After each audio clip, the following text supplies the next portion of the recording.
If you're making art for somebody else, it'll never go viral. And if it does, it'll be for the wrong reasons and you'll be a laughing stock. So just make something that's truly what you love. And there's other people out there, trust me, there's other hairdressers out there that play hockey. You know what I mean?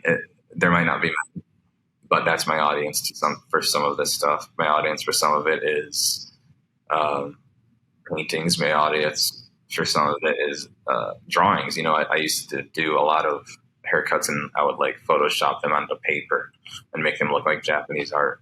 And people were just like, what the hell are you doing? That's not a haircut. I didn't care. It was creative. Hey everybody, what's happening? My name is Austin Heisler and I am the host of this podcast, Your Creative Roadmap, and this is episode number 8. I talked to Maxwell Alfieri, who runs a barbershop / salon in Ferndale, Michigan, and we talk about creativity, how to get those juices flowing, and most importantly, how to stay creative in this world when things look so doom and gloom. If you are an artist or a creator or want to open your own salon / barbershop, this is the episode for you. Let's jump into the podcast. Perfect, man. So tell me what's been up, what's been new, what's happening with the salon. Man, it's just up and down, but like the fun kind. COVID's definitely ending, and I hate saying that word right away, but let's just get it out of the way. So it's finally like getting more even, more consistent. Before it was just really high waves and then big, low lows. It was inconsistent, but now it's getting really consistent. It's nice. Yeah, so you'd say like your customers are getting pretty consistent. Things are starting to finally settle down. Are you finally starting to get quite a few regulars that come back to your shop now? Yeah, I mean, we've always been consistent in regular growth. Obviously, coming from coming from Rochester to here was a big change, like huge change. But other than that, I mean, it's been pretty much every month has been going up, so can't complain. Yeah. That's awesome, man. That's awesome. So why don't you give everybody here on the podcast a little bit of intro on what you do, who you are, and kind of this dope setting where you're sitting right now. Well, thank you. I'm really bad at intros, but I'll try. My name is Maxwell Alfieri.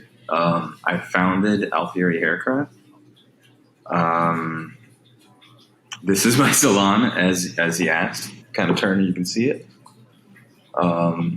It's in downtown Farmington, and we are a high-end specialty salon, meaning that every single one of my chairs basically has like their own little focus and pocket in the hair industry that they like to do. So it's not so much of like everyone can do everything, which they can do, but we really try and focus into what people love to do because that's when they put out their best work.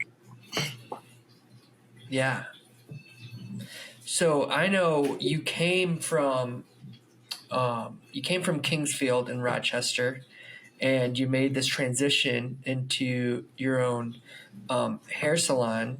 So what made you want to make that transition, like in the first place, from going to a barbershop to kind of doing a hair salon where I know you now do like male and female hair and kind of specialize in a bunch of different things that Kingsfield really didn't do, like hair color, and it's just a little bit different. So what made you want to make that transition? It wasn't anything like I don't know how to say it. It wasn't anything that I had a problem with or anything that was like I don't want to say like implicitly negative. Not that anyone thinks that, but I just think a lot of times you hear they're like, oh, that guy who left, he must have had creative differences. Like, not really.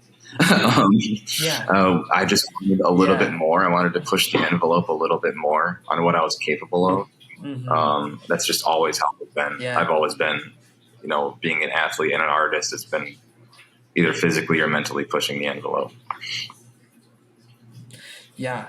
What do you do besides for opening your own place? Like, how would you describe that you push the envelope when it comes to hair and style and fashion and things like that? I definitely have some unique views on the industry. And again, a lot of people think that they're negative views, but I think they're positive changes that can be made. So I like to push the envelope on like what actually is a good haircut. And like a lot of people think that these tight fades and, really, if you don't have a skin fade, then it's not a good haircut. But it's like, that's not true. Does the person like it? Then it's a good haircut. And I really just think it's a lot more simple than people are trying to make it. I'm not trying to say that we're like overcomplicating our industry, because that's not the case. But I think a lot of people try and put power into something that doesn't have power, and it ends up doing a lot of damage. Yeah, absolutely. I know I personally always loved getting my hair cut by you, because I'd always come in with these crazy ideas, with super like short sides, but like really long, like emo looking bangs. Yeah. And I know every time I went to you, you'd be like, dude, that's sick. Yeah. That's I just love doing different stuff. And I think there's a lot of people, it's not so much in the cosmetology world, but especially in like the traditional barber aspect. It's really looked down upon to I'll just say it's looked down upon to be creative. And I think it's a weird energy to they're if you're not in it for the money, then you're not in it. And it's a very weird, it's weird. I know I start this industry to do that. Yeah. Why do you think that is? That it's like looked down to be creative, like in the barber space, I think hustle culture. I mean, I'm not by any means a powerful voice on this. This is just my opinion. I think the hustle culture really, really killed creativity. I think people forget that creativity requires a little bit of boringness, a little bit of deep breaths, as we say. If you're just constantly running and you never take a deep breath, or never actually get a chance to be creative. Yeah. Creativity definitely does require that breath. It requires that time to step away to be able to like rejuvenate those creative juices. For sure, dude. I mean, you know better than I do. I mean, you've been all around. You've lived a life. Yeah, I'm trying to, man. I mean, that's really cool. And I mean, you're asking the questions because you know the answers to some of them. So. Yeah, absolutely. Absolutely. So how do you, as like a hairstylist, get creative? Let's say somebody comes in, kind of hair like mine, straight, long, just kind of bland and boring, and they want to do something kind of creative with it, but they don't really know how. Like, what would be some of the questions that you would ask them, or how would you kind of go along that process to kind of break into that creativity for yourself and for your client, to get them to think outside of the box and to be like, hey, I think this would look cool. It might be different than everybody else, but it almost adds to like your unique identity and individuality to have a unique haircut. So what does that process look like for yourself? Yeah, definitely. I think a lot of people, when they want to try something new and they don't know why, I think it's because of that like boring deep breath that we're all taking. So what I try to do when they don't know what's going on, my first step is just to find out what they absolutely don't want, because this is from the business side. In my world, we have to marry business and creativity. On the business side of that, that's more of like, how can I make sure that I get to be creative on this guy the next time he comes in and he doesn't hate the first one and come back. Yeah. So to me, the creativity lies with, what does he not want? What will he absolutely hate, or leave a bad review on, or whatever? What will he want to style is a big one. So that meaning the routine in the morning. How many minutes do they want to spend on their hair? How high maintenance or low maintenance do they want it? So I start there with high maintenance or low maintenance, and then what do they absolutely hate? Yeah, absolutely. No, I feel like it's so interesting that you start with what do they not want, because hair is such a personal thing to people. You can really, especially when it comes to men, make or break a guy's look with a good or bad haircut. Definitely. So starting with, and it's so different than what I look at for design. Like I'm always asking the questions like, what do you want? Like, how can I get there? How can I use my creativity to like help my clients like get to where they want, whether it's more customers, more sales, more engagement. I never thought of asking them, what don't you want first, to make sure that we kind of make sure those things aren't happening, Yeah. you know, to make sure that they're not unhappy. So that's such an interesting take. Yeah. I mean, I think a lot of people think if you have nowhere to start, then you have nowhere to start. And that's just not true. If you have nowhere to start, then you just need to figure out what's stopping you from like getting around that obstacle. I know that's kind of a lame way to say it, but I think when somebody's like, I don't know what I want, and people just freeze and they're like, well, I can't help you then. Well, it's like, that's your job, is to actually break through that barrier.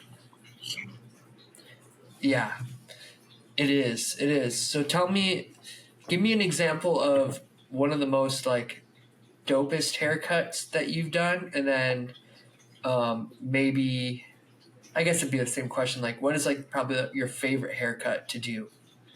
That you're like, somebody comes in, they're like, this is what I want. You're like, oh, heck, That's actually, I enjoy doing yeah, this. those are actually two very good, and they are separate questions, believe it or not. And I can explain it because there's always my other barber, Tanner, ironically, is one of my favorite people to cut, just because, not because he's here all the time, but because he always just lets me do anything, designs, any type of fade, whatever. He's got a new thing. So it's basically a really good guinea pig. So his haircuts are always some of my favorite to cut. But none of them are the same. So his are pretty good to cut. His are fun to cut. So anyone who comes in with like, I don't want to say, you know what, anyone who comes in with like, I really like these two things, everything else you can do whatever you want. Those are fun to do. Just enough direction for us both to feel comfortable. But beyond that, if you want like an answer, mullets are always fun. The European crops are fun. I think we gave you a crop once in a while. Yeah, you did give me a crop. I always liked the crop because my hair is hecka straight. Yeah, and they work great. And when I have short hair, I hate my bangs being in my face. Yeah. Right now, I'm kind of on the opposite end of that. If I take them off my hat, I have really long hair right now, and I'm trying to grow it out even longer. So who knows how long that will last. So I don't mind having like the hair in my face. I'll just wear a hat or whatever. Yeah, this hat face. When it's longer too, you can like slick it back. Yeah, but when it's short, I would always hate my hair being in my eyes. So I felt like the French crop was like a great way, and you did it good enough to where it had like enough of like the edginess on top, you know, to get a little messy, but the bangs would just lay like right on my head, which is like perfect. Low maintenance. You mess it up a little bit. I was say that was low maintenance. Yeah, anything low maintenance is going to be like just working with you, not against you. Exactly. And right now, like I said, I'm kind of against that world because I have long hair, which is pretty high maintenance. But whenever I go short, which I probably will go short again eventually, I always want low maintenance. You know, if I'm going to get short hair, I just want it to look messy because it kind of adds to that little grunge look that I like, you know. Yeah, for sure. Where you can wake it up, just mess it up and do it. What about yourself? What about who cuts your hair? Do you cut your own hair? No. Like I said, Tanner and I, we trade all the time because we're here a lot. I kind of live here. And then, you know what, every once in a while though, I like to, just a few weeks ago, I ran over to Detroit Barber, shout out to Ryan. And he's just a buddy of mine. And he ended up guest spotting there. So I hopped in for a haircut with him just because it's nice to feel like a client once in a while. Yeah, absolutely. I'm really glad you said that because I want to dive into the male barbershop or like hair salon experience. And even though I know ever since you went into your own practice, you do male and female, but I still feel like you give that same male barbershop experience. Yeah, I mean, my salon And does the male female. I still only do barbering services, so I'm still yeah, just kind of here. Like I said, that's our little pocket that we live in. yeah, yeah. And I would just like you to tell the people, because I try to explain this to people all the time, and nobody like really understands it. So coming from a barber, explain to the men out there why it's important to go to an actual barbershop and not go to a Supercuts because of the experience. Yeah, I mean, I find it tough to bash on the Supercuts people now later in my career, just because they provide a great thing for. We can't all cut everyone. We have different demographic levels, so they provide a service to the people that need that service or want that service. Not even need, want that service of like, I want to get in and get out. If you're a person who doesn't want to get in and get out, you shouldn't go to those places, and you shouldn't expect anything more than to get in and get out. And that's not a bash on them. That's what they're there for, and they're succeeding in their ability. So my rambling point is, if you are somebody who doesn't want to just get in and get out, you really got to find somebody who understands like the head shape and geometry, just because it's true that there are different face shapes. We all know that there are different haircuts and haircut shapes that complement different face shapes, and you really need to find somebody who understands that, who understands beyond just a number 1 through 8, and get in, get out, and again, nothing wrong with that. But if you need somebody who's, oh man, I want like I want like a Mad Men, pompadour from the 50s. You're not going to get that from the Great Clips. They simply don't have the time. That's it. Yeah. So you really need to go to somewhere that actually specializes in like basically science. And an understanding of like bone structure is big. And that's something that me and Tanner both really push on here a lot. And I mean, all of my team, but as barbers specifically, since you're asking about barbering, we really, I mean, I will take all of head shapes into account. Yeah. I hear you. Did that answer? Kind of what? Yes, cool. It did. And I agree. Supercuts and Great Clips and all those places are great for getting in and get out. But as a man, you should go into a nice place that is going to treat you right. They're going to take the time to give you like you said, a well-shaped haircut. And to me, it's more than a haircut going into a barbershop. It's the conversation that you have with your barber while you're there. It's the experience of going in, and they have great music going, and you have great conversation.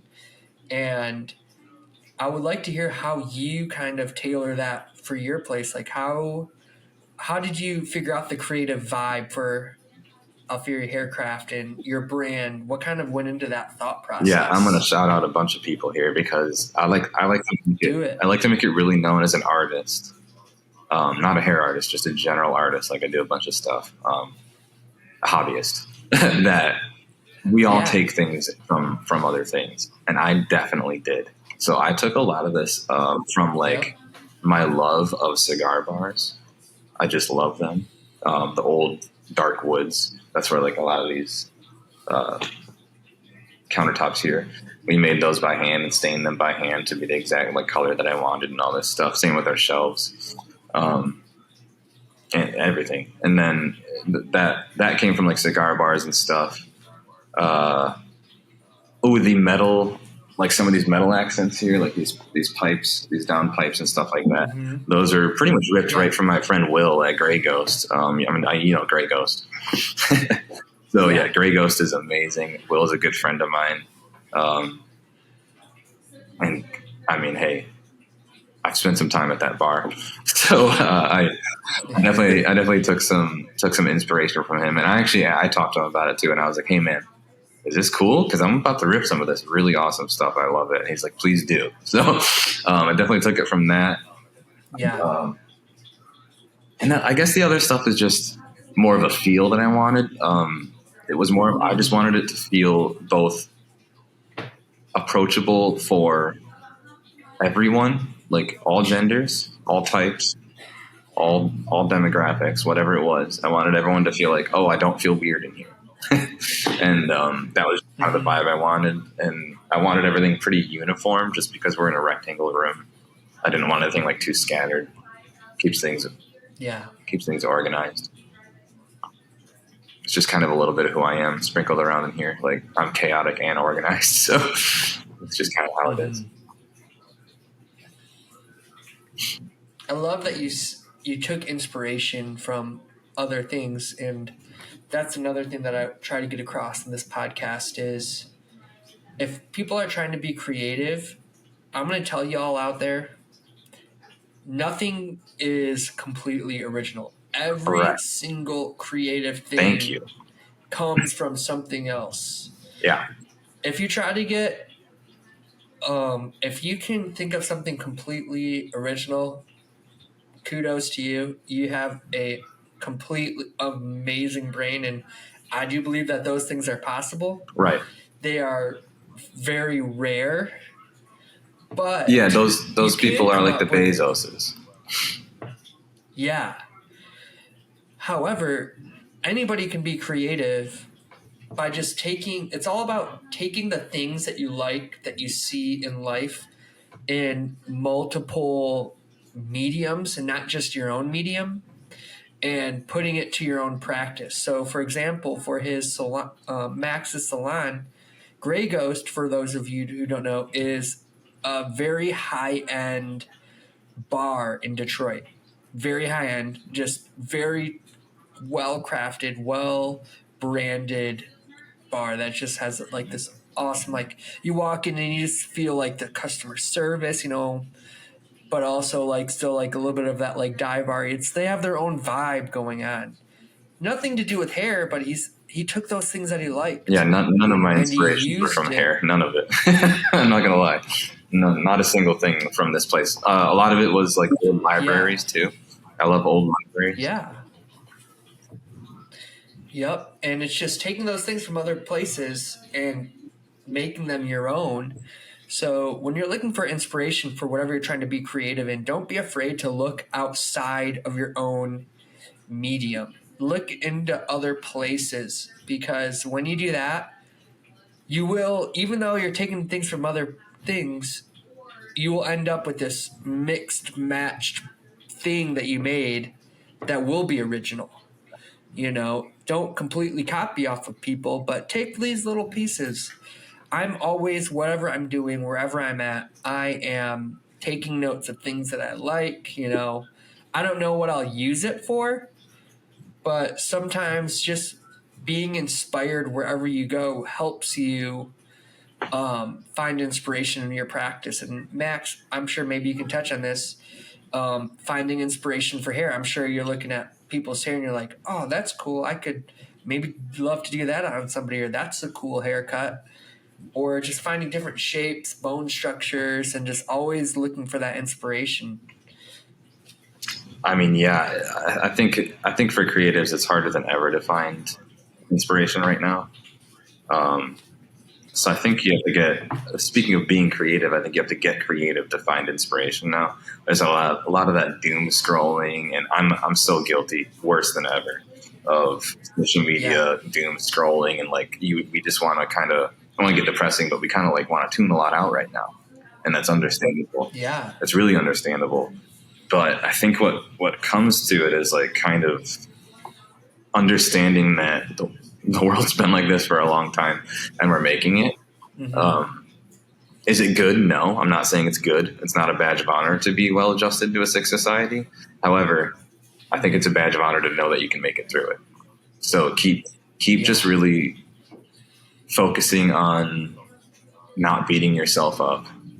Take every day, take the good with the bad, because you can't have good without bad. I know it's so cliche, but that's truly when I find my inspiration, is when I compare and contrast situations. I don't know how to explain like how that relates to finding haircuts really for me right now, because I'm 9 years in and I kind of just think of a haircut and do it. Or tap into your other things that you're creative. And I know you are an athlete. I know you have other kind of art forms that you do. So kind of tap into those a little bit. Yeah, and I mean, I can. So here, what I can. How I find inspiration now is by mix matching. Mix matching. So Yeah. I'll take, my hockey lifestyle and throw it into my hair life. There, I've done that with videos. Right now, big into mountain biking, so I can do stuff like that. But like, it's just finding creative ways to mesh your interests. Because I think a lot of people want to like make this thing that goes viral and like, oh, this person will love it. If you're making art for somebody else, it'll never go viral. And if it does, it'll be for the wrong reasons and you'll be a laughing stock. So just make something that's truly what you love. And there's other people out there, trust me, there's other hairdressers out there that play hockey. You know what I mean? There might not be, but that's my audience for some of this stuff. My audience for some of it is paintings. My audience for some of it is drawings. I used to do a lot of haircuts and I would like Photoshop them onto paper and make them look like Japanese art. And people were just like, what the hell are you doing? That's not a haircut. I didn't care. It was creative. So, yeah. Yeah. No, I feel I never really thought about how hard it could be in the world right now to be creative, because one of the reasons that I wanted to start this podcast is to encourage young creatives that no matter how saturated, how many YouTubers, TikTokers you see out there on social media living these curated lifestyles, there will always be room for more creatives and more creativity. I don't want people to think that like, oh, I can't do this because somebody's done it before. Right. But nobody has done it like you can do it. Like your personality is unique and you just got to find those mixed matched things that make you who you are, and you can make it. Every one of us creatives has gone through this process of going through what is called the dip, where you get started and you get on this creative high and then you get really burned out and you start to get imposter syndrome. We all go through that. But the purpose of this podcast is you can make it through. You can craft your own creative journey. There will never be enough creatives in this world because there's an unlimited amount of ideas. You just have to, the way to get through it is to, like we said before, take that time to breathe. If you get burned out, don't be afraid to walk away for a day or two or even maybe weeks. If you're creative, that mindset will come back. I promise. Yeah. Don't be afraid to walk away. You will get creative again. You will want to be creative again. You'll actually want to, because you'll be like, damn it, why aren't I doing this? And that'll eat at you for a few weeks or months, and then you'll be like, I'm going to do it. And honestly, to explain that to some people, it's a process called cognitive ease, and you can do it to yourself. It's just a little bit hard. You kind of have to trick your brain. So taking those breaks actually makes you, when you say, I'm going to feel guilty on purpose, and then you feel guilty, your brain will say, oh, I'm doing this on purpose though, which means I'm succeeding. I know it's just a wild thing, but then you can actually, I don't want to say guilt yourself in a bad way, but you can say, I'm taking a break so I know that I will be anxious to do art later. Yeah. And that's all. I mean, I haven't posted on Instagram. You can check right now. Mm-hmm. I don't know what's the date right now. September 25th. I haven't posted on Instagram in months. And sometimes that's all right to step away. Or if you're like me and you have ADHD and you need to be productive all the time, do different mediums. that's kind of, I need to keep myself busy. But what I do is I have just like multiple like little things that I work on, and some stuff I post, some stuff is like just for me to Yeah. make. But just don't be afraid to do one thing. Step out. If you have multiple medium things that you can do, it makes it easier to even get to that, because you'll be working on something and then you'll be like, I'm going to go out for a bike ride, or I'm going to go out and exercise. That has something to do with creativity, but you're still being productive and working towards a better lifestyle and a more better creative lifestyle that you want. It's not like you're just sitting on the couch watching Netflix. Right. Definitely. I don't just do hair, I mean, lately it's been, of course, with the state of the world, it's been tough on all of us. And I don't want to guilt anyone who's listening to be like, oh, you have to be doing something all the time. You do not. Please take care of yourself. But one way that I found that I took care of myself was to stop doing hair, like stop thinking about hair. I mean, outside of work, and then go. Now I'm like building miniatures, doing digital art, and like drawing and stuff again. Just because it's not about hair all the time. It's not about your main medium all the time. It's just about staying consistently creative. That's it. Yeah. Yep. Stay consistently creative. Keep on doing things. Try other mediums. Don't be afraid to fail. And don't try to go viral and get your art to like grow your audience. If you stay consistent and if you continue to make things and you really grow your own brand and your look, you're going to connect with the right people. And that's what all of us as artists want, is to connect with like-minded other people who share this emotional type of impact. And if you can do your art over and over and over and over and over and over again, and you just keep on staying creative and doing different things, but staying true to yourself, it doesn't matter like if you don't go viral or not at first. You're going to connect. You're going to start to get these like-minded people around you, and that'll feed you even more. And then you'll just start to find your crew, your group of people. And that's when you really start diving into it and you really start enjoying your craft even more and finding places where your audience really is. But it just takes that time, and if you try to go viral and you try to do what other people are doing, you might think you're in the right crew of people, quote unquote, but you won't be with the people who truly connect with who you are, because you're doing it for the wrong reasons, if that makes sense. Yeah, I mean, there's strength in numbers. So finding the people that think like you're going to be stronger no matter what. As an artist, as a creative, as a human. So. Yeah. Community is super. You need community as an artist. I mean, you even said your favorite haircut is doing your buddies, your other barbers, That way you can bounce those ideas off of each other and be like, oh, let me try this, and try to find those people who you can just collaborate with and have community with, because that will really truly help your art form. Yeah, I'd even say find, if you are truly like, I want to not be burnt out, but I want to do art, but I just don't have it in me, but I want to, like, there's a conflict.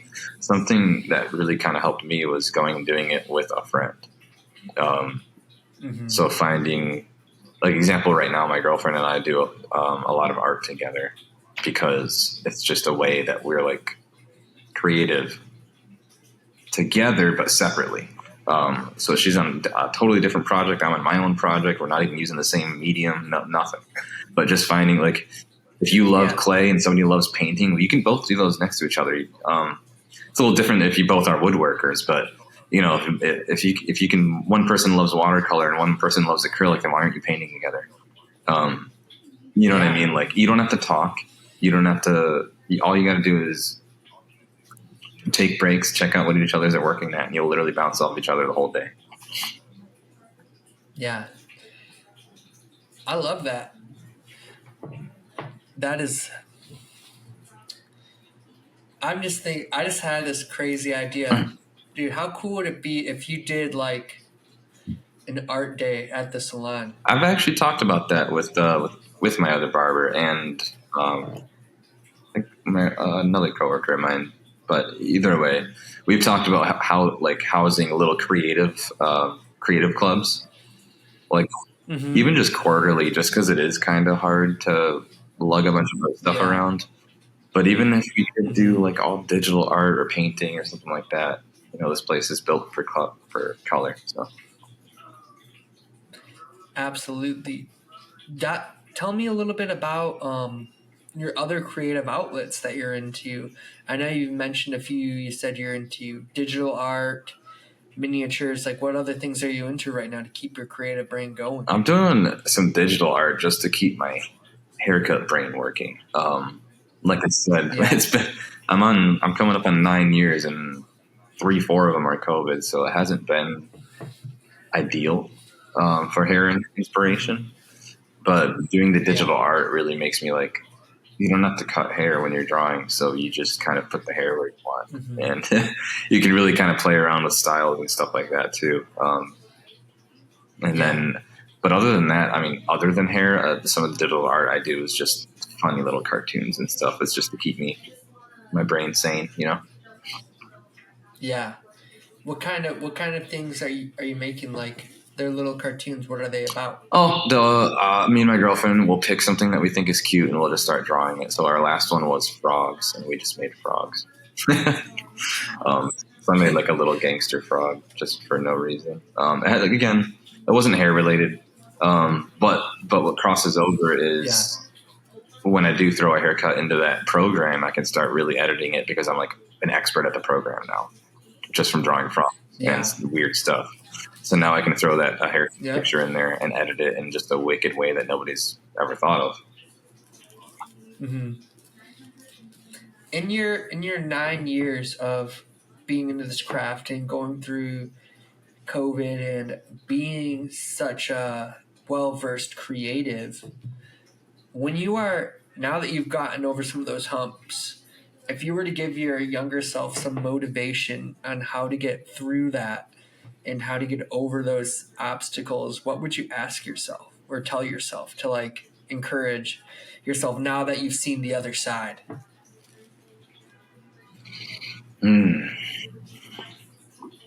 That's tough. I think I would say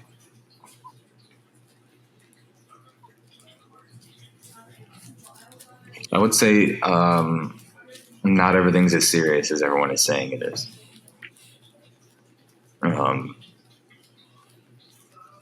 Stop stressing because I mean it's just been a bad stressful few years for people, for the economy, for industries, and I think a lot of it was just, I don't want to say the propaganda word, but a lot of it was malicious, scaring us on purpose, stuff like that. And I think I was definitely a victim to a lot of that. Not that I was scared or terrified, but just simply anxious all the time. It's still carrying over today, still trying to work through it. But in the same breath, it's like, okay, I think that was just a fog of how chaotic the world was. So I think that's what I would tell myself, to just take a step back. Yeah. Take a step back, take those breathers, and you just got to keep on. Like you said earlier, you got to really look at the positive side and try to get creative. I feel like it's a great outlet in the world that we live in right now to be able to find positivity and to make something that you can truly call your own and be proud of it and use that energy to continue going. Yeah, definitely. Absolutely. So, tell us what is the next steps for Alfieri Hair Salon, and you're creative. Like, what do you see yourself going in the future? Like, what are your aspirations and what do you plan on doing? You got anything coming up? Exciting? Honestly, nothing like groundbreaking right now. All we really want to do in like this moment, and this next holiday season especially, is really inject ourselves into the community a bit more. A lot of people, I mean, don't get me wrong, like I said, every month has been growing since day one, which is fantastic and a blessing. But there's a lot of people like, oh, when did you guys get here? And we're like, 3 years ago. Just because of the state of the world, no one was outside. So it's kind of hard to inject yourself in the community when people are like, who are you? So we're just kind of, in the past couple of years, we've done like, we won Best of Detroit stuff. We won Best Barbershop for Channel 4. I'm sorry. Nope, not Channel 4. For the Best of Detroit for the Free Press. And then we have like some runner-up thing for the Local 4 as well. You think I would know. But the point is, we've just been trying to inject ourselves in the community. We're really close with the restaurants nearby. I'm personal friends with them. They know my order. So just trying to do stuff like that. There's a new brewery opening up. I want to do an event with them. There's a couple of coffee shops. I don't know if you know, but I have because of Kingsfield, a little hidden passion for coffee that people don't know about. So there's a few coffee shops that just opened up that are really nice, and I want to collab with them and do just some cool stuff, cut some coffee type of thing. Oh, that's awesome, man. I can't wait. It sounds like you got a lot going on. So to end this podcast, I'm going to give you the opportunity to plug what you do, plug your barbershop, and just give us a little bit of insight and what to do, and the floor is yours. Gosh, I'm so bad at plugging myself, man. I'm just so... I take what I do seriously, but not myself. So I don't know. All I can say is if you value, how can I word it? If you value the way you feel over, no, Austin, I can't do this. If you feel like you are getting the short end of the stick in haircuts, no, see, I can't even do that. That's just bad. That's just bad, Austin. Dude, I'll do it for you. Go to Alfieri Hair Craft. If you truly want to go to a haircut place where it's more than just a haircut, it's an experience, and you know that they take hair as an art craft and not just a cut, and you will have great conversations with great people and just be in a great vibing environment. Yeah, I'm telling you, people. If you take yourself seriously, you probably won't like us. If you take what you do seriously, we'll probably like you and love you and want to help you get better at what you do as a client. So that meaning that we'll take into account everything in your life, your comforts, your ability to style your hair, if you're disabled, stuff like that. You should really come here if you just have been looking for more out of your hairdresser. We're much more science-based. We're much more about the individual person. We're not about just getting you in and out. We're not turntables, we really take the time to value you. I really struggled to find salons that had been doing that when I started. And that's actually why I started. Mm-hmm. It's simply because I wasn't being taken seriously. So if you feel like your hairdresser doesn't take you seriously, you should come to Alfieri Hair Craft. That's my plug. Hey, what's up, everybody? Thank you so much for tuning into your Creative Roadmap podcast. If you want to follow me and anything that I'm doing, from the podcast to following my social media agency, you can check all that out at artbyost.com. I hope you guys have a great week, and I will catch you guys next time. Peace.